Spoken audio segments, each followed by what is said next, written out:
નમસ્કાર, ભક્તિ સાગર સાથે હું છું કિરણ। આજના દિવસ એટલે કે ઋષિ પાંચમ અને આજે ઋષિ પાંચમ એટલે કે ભાદરવી પાંચમ છે અને આજના દિવસનું વિશેષ મહત્વ રહેલું છે।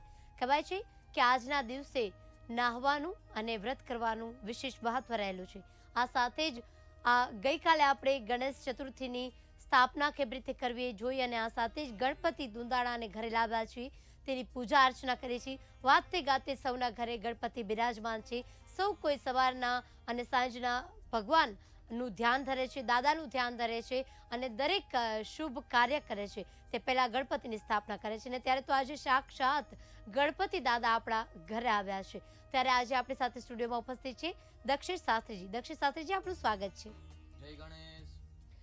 શાસ્ત્રીજી, ગણપતિ દાદા ઘરે સૌ કોઈના આવી ગયા છે અને ગઈકાલથી સૌ કોઈ પૂજા અર્ચના કરી રહ્યા છે। વાતે ગાતે સૌ કોઈને દાદા ઘરે આશીર્વાદ દેવા પહોંચી ગયા છે અને દાદાની મનથી સૌ કોઈ પૂજા કરે છે, મનવાંછિત ફળ પણ મેળવતા હોય છે। ત્યારે આજે ઋષિ પાંચમ પણ છે અને દાદાની પણ પૂજા સાથે કરતા હોઈએ છીએ।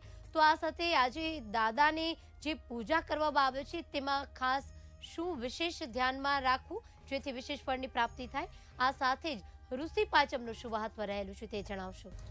નમસ્કાર દર્શક મિત્રોને, જય ગણેશ। વિદ્યાર્થી લભતે વિદ્યા, ધનાર્થી લભતે ધનમ, પુત્રાર્થી લભતે પુત્ર, મોક્ષાર્થી લભતે ગતિમ। એવું કહેવાય છે કે ભાઈ બાપાને પૂજા કરવાથી શું ન પ્રાપ્ત થાય। ગુણાનામ ઈશ, જેના ગુણનો કોઈ પાર જ નથી।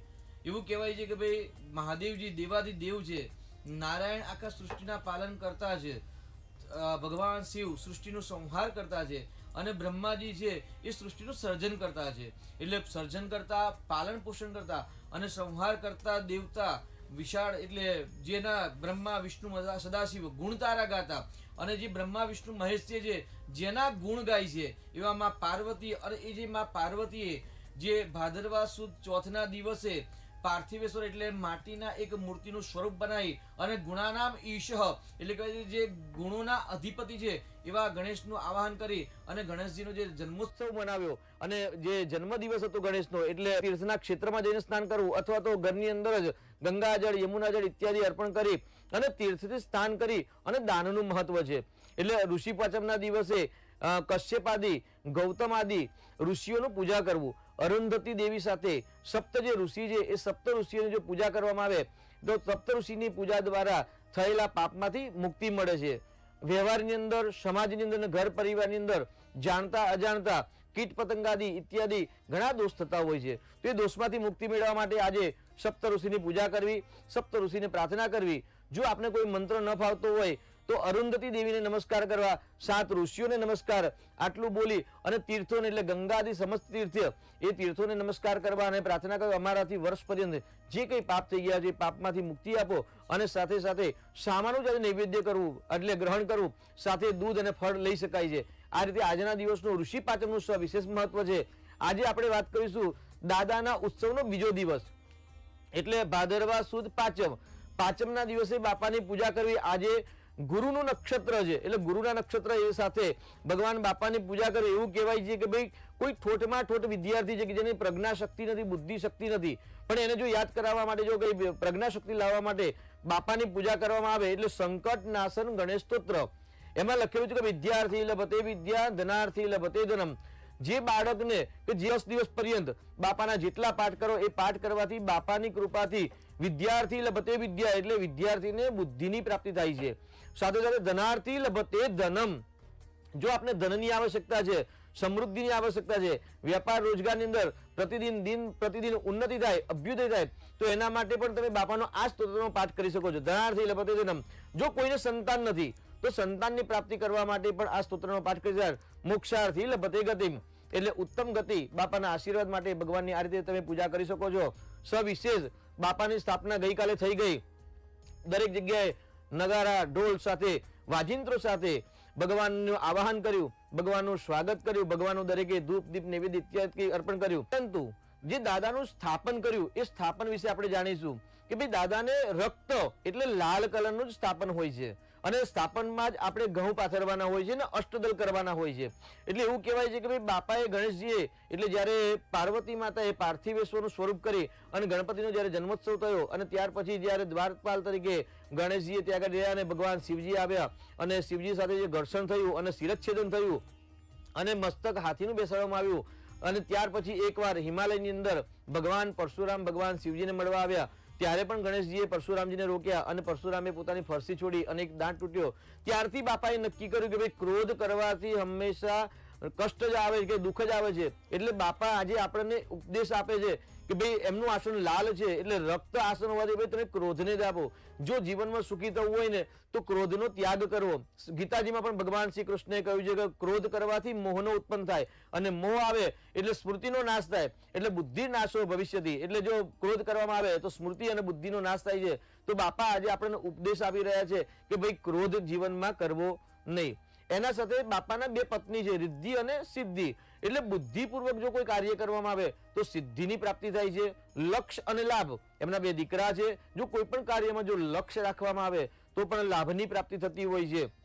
એના સાથે એમની એક દીકરી છે, એવું પણ કહેવાય છે સંતોષી માતા. તો જીવનની અંદર સંતોષ એ ઉત્તમ એક શાસ્ત્ર છે કે ભાઈ આ શાસ્ત્ર સંતોષ વાળું શાસ્ત્ર જેના સાથે છે એના જીવનમાં ક્યારેય કોઈ દુઃખ કે સમસ્યા પ્રાપ્ત થતી નથી. એટલે ગુણાનામ ઈશ, જે ગુણોનો અધિપતિ છે કે જે ગણોનો સમૂહ છે, ગણાનાંતવા ગણપતિ ગુ, એટલે જે ગણોનો સમૂહનો જે માલિક છે એવા ગણપતિ બાપાને આપણે ચરણમાં નમસ્કાર. અને ત્વમ મૂલાધાર સ્થિતોસી નિત્યમ. બાપા ક્યાં છે તો આપણા જ શરીરની અંદર મૂલાધાર ચક્ર એટલે 7 ચક્રો છે, આજ્ઞા ચક્રથી લઈને મૂલાધાર ચક્ર પર્યંતમાં. તો મૂલાધાર ચક્રની અંદર એક પુષ્પની પાકડી છે, એ પાકડીની અંદર શ્રી મહાગણેશ બિરાજમાન છે અને પૃથ્વી તત્વના માલિક છે. એટલે આજે જો કોઈને મકાન નથી, ઘર નથી, પોતાનું રહેવાનું ઘરનું ઘર ના હોય અને જો આજે બાપાનો સંકલ્પ કે બાપા આપના આશીર્વાદથી જો મારું ઘર થશે તો હું આપની સ્થાપના કરી આપની પૂજા કરીશ, જો આવો સંકલ્પ કરી અને 10 દિવસ જો બાપાનો ઉત્સવ કરવામાં આવે, બાપાને થાળ આરતી જપ તપ ઇત્યાદિ કરવામાં આવે તો પણ મૂલાધાર એટલે પૃથ્વી તત્વના માલિક શ્રી મહાગણેશ છે અને મૂલાધાર ચક્રની કૃપાથી બાપાની કૃપાથી નૂતન ગ્રહ એટલે પોતાનું ઘરનું ઘર પણ થશે. તો આ રીતે બાપાની આજે ભક્તિ કરી શકો છો. જી જી શાસ્ત્રીજી કીધું કે આ ગણપતિની જે સ્થાપના ઘરે કરે છે અને કહેવાય છે કે ગણપતિ આવ્યો બાપા રિદ્ધિ સિદ્ધિ લાવ્યો. એટલે કહેવાય છે કે રિદ્ધિ અને સિદ્ધિ બેવ આવે છે. આ સાથે ગણપતિ વિઘ્નોને તો હરે જ છે, આ સાથે તેમને રિદ્ધિ અને સિદ્ધિ પણ સાથે લાવે છે. એટલે કે પરિવારની જે ચડતી થાય છે, પરિવાર જે આગળ વધે છે તેના કારણે જ, કારણ કે ગણપતિ જે છે તે તમામ જીવનના વિઘ્નો હરતા હોય છે, તેથી તેને વિઘ્નહર્તા પણ કહેવામાં આવે છે. આ સાથે શાસ્ત્રીજી આપે જણાવ્યું કે આજે ઋષિ પાંચમ છે અને તેનું પણ મહત્વ વિશેષ રહેલું છે. અને ઋષિ પાંચમમાં ખાસ સામો અને ફળફળાદી જ ખાવામાં આવતા હોય છે અને જે સ્ત્રીઓ દ્વારા ખાસ આ રાખવામાં આવતું હોય છે વ્રત. અને કહેવામાં આવે છે કે પહેલાંના સમયમાં તો એવું કહેવાતું હતું કે ખાસ જે જગ્યાએ તળાવ હોય ત્યાં જઈને સ્નાન કરવું, જેથી તેનું જે ફળ છે તે વિશેષ મળતું હોય છે. પરંતુ અત્યારે ઘણા બધા લોકોને સમયનો અભાવ હોય છે, એટલે પણ એવું પણ કહેવામાં આવે છે શાસ્ત્રીજી કે 3 વાર સ્નાન કરવું અને એક સમય ખાવું અને 3 વાર સ્નાન કરવું, આનો પણ મહિમા રહેલો છે. આ સાથે ઋષિનું મહત્વ આપણે સમજાવ્યું. હવે રિદ્ધિ અને સિદ્ધિનું આપે જે જણાવ્યું, તો વેદ અને ઉપનિષદની અંદર જ્યારે સતયુગની અંદર જ્યારે પૂજા થતી ને ત્યારે એવું કહે છે કે બ્રહ્મણસ્પતિના નામથી પૂજા, એટલે બ્રહ્માના જે અધિપતિ છે એના નામથી પૂજા થતી. ત્યાર પછી રામાયણ કાળ આવ્યો, બીજો યુગ બદલાયો, ત્યારે જે રામ અને રાવણ થયા એ વખતે ભગવાન શ્રી મહાગણેશની પૂજા સિદ્ધિ વિનાયક તરીકે થતી હતી. યુગાંતર પછી જ્યારે શિવ અને પાર્વતીના વિવાહ થયા કે ભાઈ આપણે આ ઉત્સવ જાણે કે પાર્વતી માતાએ ભગવાન શિવજીને પ્રાપ્ત કરવા અનેક વ્રત કર્યા અને જ્યારે શિવ અને પાર્વતીનો વિવાહ થયો ત્યારે હેરંબ નામના ગણેશની પૂજા થઈ. અને કલયુગની અંદર એવું કહે કે ભાઈ રિદ્ધિ અને સિદ્ધિ, કે સિદ્ધિ અને બુદ્ધિ સાથે ભગવાન શ્રી મહાગણેશની પૂજા એટલે સમૃદ્ધિ બુદ્ધિ કલૌ ચંડી વિનાયકો. એવું કહે ભાઈ કલયુગની અંદર જો તમારે સમૃદ્ધિ શાંતિ કે તીવ્ર ફળની એટલે શીઘ્ર ફળની ઈચ્છાની આવશ્યકતા હોય તો માતા રિદ્ધિ સાથે અને સિદ્ધિ માતા સાથે જો ભગવાન શ્રી મહાગણેશની પૂજા કરવામાં આવે એટલે શ્રી મહાગણેશ એટલે શ્રી યુક્ત, એટલે સ્ત્રીનો મતલબ છે યશ પ્રતિષ્ઠા કીર્તિ માન સન્માન ને સમૃદ્ધિ.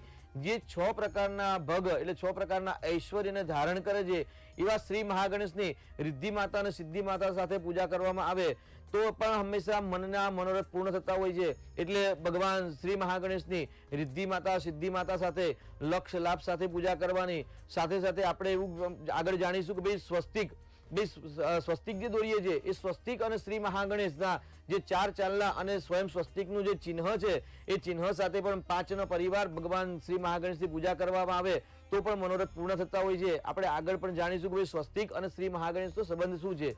પરંતુ આજના દિવસે શ્રી મહાગણેશની પૂજા અને રિદ્ધિ સિદ્ધિ માતા સાથે પૂજા કરવામાં આવે, સંકટનાશન સૂત્રનો પાઠ કરવામાં આવે તો વિદ્યા, ધન, સંતાન અને પોતાના ઘરનું ઘર થાય એવો આજના દિવસનો સવિશેષ મહિમા છે. જી અને શાસ્ત્રીજી, આજનો જે બીજો દિવસ છે અને ત્યારે આપે જણાવ્યું કે કઈ રીતે પૂજા કરવી, પણ આમાં ખબર છે કે જે આપણે પૂજા અર્ચના કરતા હોઈએ છીએ, તમે કીધું કે એમાં ગણપતિ દાદા જ્યારે ઘરે હોય ત્યારે કોઈ મુહૂર્તની જરૂર નથી પડતી. ગમે તે સમયે આપણે દાદાની પૂજા અર્ચના કરી શકીએ છીએ, ધ્યાન ધરી શકીએ છીએ.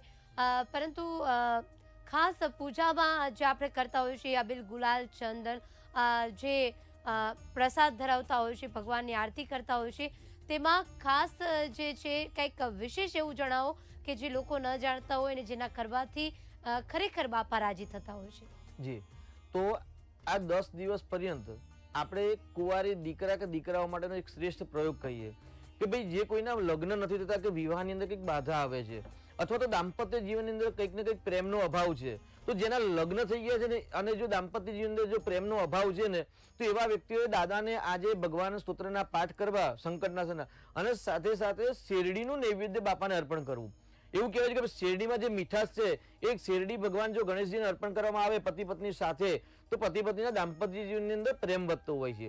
પરંતુ જેના વિવાહ જ નથી થયા કે ભાઈ અનેકો પ્રયત્ન કરવા છતાં કોઈકને મંગળ છે, શનિ છે, એવી જે ચર્ચા છે, પણ એ ચર્ચા સાથે જેના વિવાહમાં બાધા આવે છે, લગ્નમાં રૂકાવટ આવે છે, નક્કી થઈ જાય અને તૂટી જતા હોય, તો આવા દીકરા દીકરીઓએ એક મદનફળ એટલે આપણે જ્યારે વિવાહ સમયે જ્યારે મીંઢણ બાંધતા હોઈએ છીએ તો દેશી મીંઢણ લાવવાના છે અને 11-21ના ક્રમની અંદર રોજ નિત્ય બાપાને જો મીંઢણ અર્પણ કરવામાં આવે અને મીંઢણ અર્પણ કરીને બાપાને પ્રાર્થના કરવામાં આવે કે ભાઈ અમારા જે વિવાહમાં બાધા આવે છે એ બાપા આપની કૃપાથી દૂર થાય, તો એ મીંઢણ રોજ 11 કે 21 જો ગણપતિ બાપાને અર્પણ કરવામાં આવે અને સાથે સાથે વિવાહની પ્રાર્થના અને ભગવાનના સ્તોત્રના મંત્ર જપનું રટન કરવામાં આવે તો પણ બાપાની કૃપાથી શીઘ્ર વિવાહનો યોગ થાય છે. પરંતુ 14 પછી એ મીંઢણ છે એ મીંઢણ પ્રવાહિત જળમાં વિસર્જન કરવાના છે. જ્યાં સ્થિર જળ હોય ત્યાં વિસર્જન કરવાના નથી, પરંતુ આ મીંઢણ જે જળ પ્રવાહિત થતો હોય નદીમાં કે એવા તળાવ કોઈ હોય કે એવા નારા હોય કે જ્યાં ધોધ પડતો હોય તો એવી જગ્યાએ આ મીંઢણનું વિસર્જન કરવું. અને આ રીતે જો શ્રદ્ધાપૂર્વક ભગવાન શ્રી મહાગણેશ જો મીંઢણ અર્પણ કરવામાં આવે તો લગ્નના યોગ બને છે અને જેને દાંપત્ય જીવનની અંદર પતિ પત્ની અંદર ક્લેશ કંકાસ રહેતો હોય તો એવા લોકોએ ભગવાનનો પાઠ કરી અને શેરડીના ફળનું જો નૈવેદ્ય અર્પણ કરવામાં આવે તો ચોક્કસથી દાંપત્ય જીવન અંદર પ્રેમ વધતો હોય છે. તો આ વિશેષ આ ઉત્સવની અંદર કે ભાઈ તમે ભગવાન દાંપત્ય જીવન પ્રેમ માટે શેરડી અર્પણ કરો અને વિવાહ માટે ભગવાનને દેશી મીંઢણ એટલે અત્યારે જે બજારમાં મળે છે એ નહીં પણ દેશી મીંઢણ લાવી અને ભગવાનને અર્પણ કરવાથી ચોક્કસથી વિવાહનો યોગ શીઘ્ર બનશે. જી શાસ્ત્રીજી, આપણે જણાવ્યું એમ કે જે લોકોને લગ્નમાં વિઘ્ન આવતા હોય છે તે લોકો ઘણી બધી સમસ્યાઓ સામે આવતી હોય છે. ઘણા બધા પરિવાર છે તે આ સમસ્યાથી ચિંતિત બનતા હોય છે અને ક્યારે મારા પુત્રના વિવાહ થશે, પુત્રીના વિવાહ થશે, એ સમસ્યા એમને ઘણી બધી સતાવતી હોય છે. પરંતુ જ્યારે બાપા ઘરે આવ્યા છે, વિઘ્નો હરનારા ઘરે આવ્યા છે અને જેની સ્થાપના પણ આપે કરી છે અને આ સ્થાપના સાથે જ્યારે ગણપતિનું ધ્યાન ધરશું, જેમ શાસ્ત્રીજીએ જણાવ્યું તેમ મીંઢોળ શ્રદ્ધાથી ભગવાનને ચડાવશો અને જે રીતે વિધિ કરશો તો અવશ્ય તમારી જે દુઃખ દૂર છે તે વિઘ્નહર્તા જરૂરથી દૂર કરશે. તો આવતીકાલે ફરી આપણે ગણપતિની પૂજા અર્ચના કઈ રીતે કરવી, વિશેષ ફળ કેવી રીતે મેળવી, આ સાથે ત્રીજા દિવસે શું મહત્વનું પૂજા કરીએ તો કઈ રીતે આપણને વિશેષ ફળની પ્રાપ્તિ થાય છે તેના વિશે જાણશું. તો અત્યારે બસ આટલું જ, રજા આપશું. નમસ્કાર.